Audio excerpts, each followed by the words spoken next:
Hello, good morning everybody.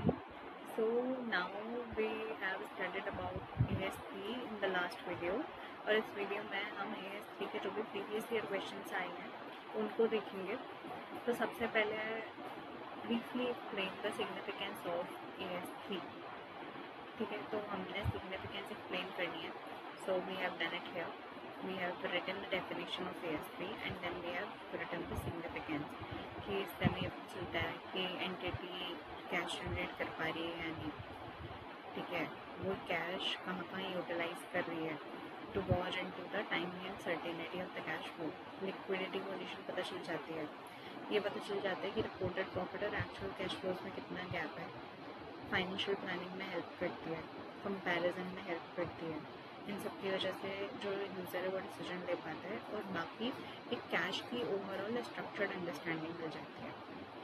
If I talk about the next question which was asked in 2015 as well, I guess, चलो बाद में देखते हैं। तो ये इसमें हमसे नेट प्रॉफिट और कैश फ्रॉम ऑपरेटिंग एक्टिविटीज़ के बीच का डिफरेंस पूछा है।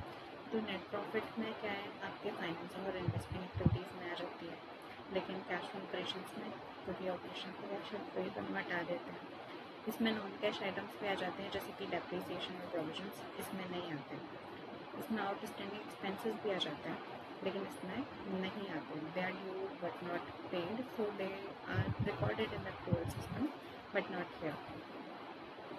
It is reported in profit and loss account and it is reported in the cash flow statement. It has no space in the traditional balance sheet and profit and loss. It shows profitability, however it shows the liquidity. There the उसके बाद में nature लिख दिया cash based और accrual based. उसके अलावा देखो, क्योंकि यहाँ पे आप नॉन कैश आइटम्स वगैरह भी रिपोर्ट कर सकते हो, तो इस वजह से जो मैनिपुलेशन का रिस्क है वो ज़्यादा है, लेकिन इसमें रियल कैश इन्वॉल्व है, इस वजह से मैनिपुलेशन का रिस्क कम है। इसके अलावा the next question which is asked from AS3 is explain in brief the main provisions of CFS AS3। ठीक है, तो हम यहाँ पे डेफिनेशन लिखी, फिर हमने operating activities, investing activities, financing activities और कैश इक्विवेलेंट, इन चारों को एक बार समझा दिया। फिर हमने बताया कि दो मेथड्स प्रिस्क्राइब्ड है।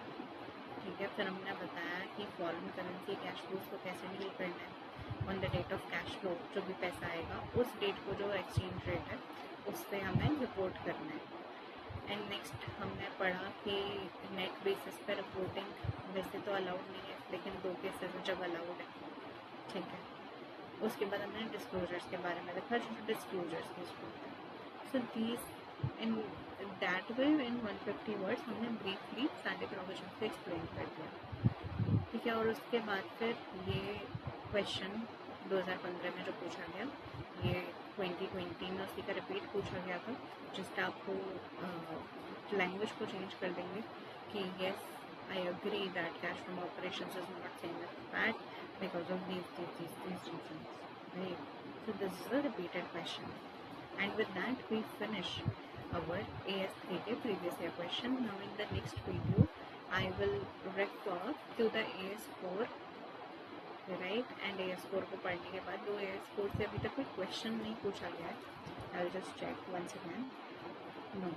ठीक है, तो इसको हम ब्रीफली एक बार पढ़ लेंगे, just because the keyword is mentioned in the syllabus, right, contingencies, तो इस वजह से ये इम्पोर्टेंट हो जाते हैं। तो we will cover it in the very next video. Thank you.